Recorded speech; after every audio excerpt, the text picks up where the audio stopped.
সরকারের অতিরিক্ত সচিব ও সমমর্যাদার নিচের কর্মকর্তারা এখন থেকে বিদেশ ভ্রমণে বিমানের বিজনেস ক্লাসে যাতায়াত করতে পারবেন না। সরকারি কোষাগারের ওপর চাপ কমাতে এমন সিদ্ধান্ত নেওয়া হয়েছে। গত ৩০ এপ্রিল অর্থ মন্ত্রণালয়ের অর্থ বিভাগ থেকে এই সংক্রান্ত একটি অফিস সার্কুলার জারি করা হয়, যা প্রধানমন্ত্রীর কার্যালয়ের নির্দেশনার ভিত্তিতেই বাস্তবায়ন করা হচ্ছে। নতুন নিয়ম অনুযায়ী অতিরিক্ত সচিব ও সমপর্যায়ের সরকারি, স্বায়ত্তশাসিত ও সংবিধিবদ্ধ প্রতিষ্ঠানের শীর্ষ কর্মকর্তাদের জন্য ইকোনমি ক্লাসে ভ্রমণ বাধ্যতামূলক করা হয়েছে। আগে তারা বিদেশ সফরে বিজনেস বা এক্সিকিউটিভ ক্লাস ব্যবহার করতে পারতেন।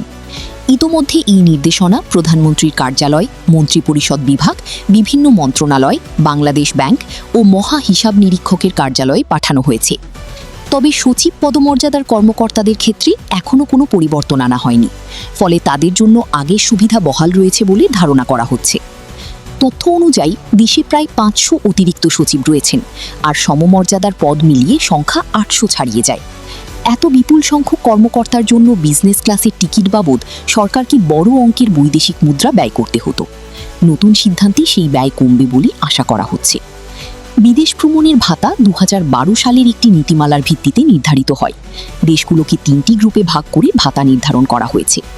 উচ্চ ব্যয়বহুল দেশগুলোতে দৈনিক সর্বোচ্চ $৪০০, মাঝারি ব্যয়বহুল দেশে $৩০০ এবং কম ব্যয়বহুল দেশে $২৫০ পর্যন্ত ভাতা দেওয়া হয়। তবে হোটেল ভাড়া ও বিমানের টিকিট সরকারই বহন করে।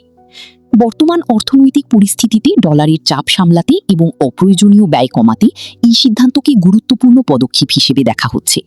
যদিও দীর্ঘ দূরত্বের ফ্লাইটে ইকোনমি ক্লাসে ভ্রমণ নিয়ে কিছু কর্মকর্তার মধ্যে অসন্তোষ রয়েছে, তবুও অর্থনীতিবিদদের মতে দেশের স্বার্থে এই ব্যয় সংকোচন নীতি ইতিবাচক ভূমিকা রাখবে।